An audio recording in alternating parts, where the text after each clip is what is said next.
উমা গেলেন, শ্যামা গেলেন, এলেন জগদ্ধাত্রী। আর তা উপলক্ষেই যেন উৎসবের মেজাজে বাঙালি। মা জগদ্ধাত্রী, দেবী ত্রিনয়না, চতুর্ভুজা ও সিংহ বাহিনী। প্রত্যেক বছরই ধুমধাম করে পুজো করে চন্দননগরের দৈবকপাড়া সর্বজনীন। এবছর 53 বছরে পা দিয়েছে তাদের পুজো। থিম রং ও রেখায় আবাহন।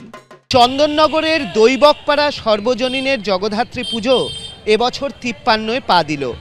শিল্পী বিমল সামন্ত তিনি এখানে ফুটিয়ে তুলেছেন রং ও রেখায় আবাহন। এখানে মূলত বাংলা, উড়িষ্যার বিভিন্ন যে লোকশিল্পগুলো রয়েছে সেগুলোর চিত্র ফুটিয়ে তোলা হয়েছে। বাঁশের ব্যবহার রয়েছে, হাঁড়ির ব্যবহার রয়েছে, এছাড়া ঝুলঝাড়ার যে ওপরের অংশ সেগুলোও ব্যবহার করা হয়েছে। এখানের যে প্রতিমা, সেই প্রতিমাও কিন্তু খুব সুন্দর। শিল্পী দীপঙ্কর পাল তিনি এই প্রতিমা নির্মাণ করেছেন এবং প্রতিমার যে সাজ, সেই সাজও যথেষ্ট সুন্দর। পুজোর কদিন পাড়ার মেজাজে সবাই মিলে আনন্দ, আড্ডা, গল্প, খাওয়া দাওয়া। আমরা গ্রাম বাংলার প্রতিনিয়ত যেসব জিনিস ব্যবহার হয়, যেমন বাঁশ, মাটির কলসি, বেতের ঝুড়ি, সোলার ফুল, এই সমস্ত দিয়েই আমাদের মণ্ডপকে বেড়ায় আমরা সাজিয়ে তুলেছি।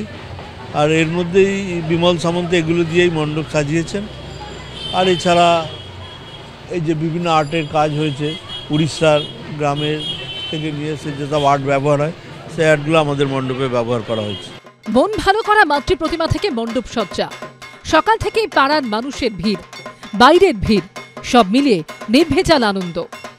অর্ণব মুখোপাধ্যায় রিপোর্ট, এবিপি আনন্দ। পরিচালক অরিন্দম শীলের বাড়ির জগদ্ধাত্রী পুজো এবছর পা দিল 192 বছরে। পুজোর ঠিকানা বদলেছে, কিন্তু বদলায়নি ঐতিহ্য। বছরের পর বছর ধরে এভাবেই তিথি মেনে রীতি অনুযায়ী জগদ্ধাত্রী পুজো হয়ে আসছে পরিচালক অরিন্দম শীলের বাড়িতে। আমাদের এবছর 192তম বছর।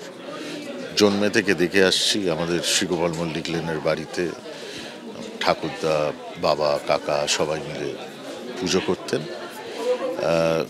খুব আনন্দ করে মানুষের সাথে একসাথে করে হয়ে সবাই মিলে পুজো হতো এবং সে পুজোর স্মৃতি বড় মধুর। এইটুকুই সবসময় বলি যে উই ফিল ব্লেসড। এত বছরের পুজো, এটা যেন চালিয়ে যেতে পারি, এটাই প্রার্থনা। এই পুজোয় রয়েছে বিশেষ বৈশিষ্ট্য, বিশেষত্ব রয়েছে মায়ের ভোগে। যতগুলো পুজো হলো, সপ্তমী, অষ্টমী, সন্ধি পুজো আর নবমী, ভোগগুলো সব আলাদা আলাদা। আমাদের ইনফ্যাক্ট মিষ্টির কিছু রীতি আছে, যেমনি আমাদের পায়েসটা হয়, রাবড়িটা হয়, তারপরে আমাদের ইনফ্যাক্ট প্যারাকি হয় অথবা আমাদের দরবেশ হয়। তো কোনো বছর প্যারাকি করি, কোনোবার দরবেশ করি। তো এবার আমাদের দরবেশের উপরে যাচ্ছে। পুজোর জোগাড় থেকে শুরু করে অতিথি আপ্যায়ন সব মিলিয়ে চূড়ান্ত ব্যস্ত বাড়ির সকলে। অরিত্রিক ভট্টাচার্য রিপোর্ট, এবিপি আনন্দ।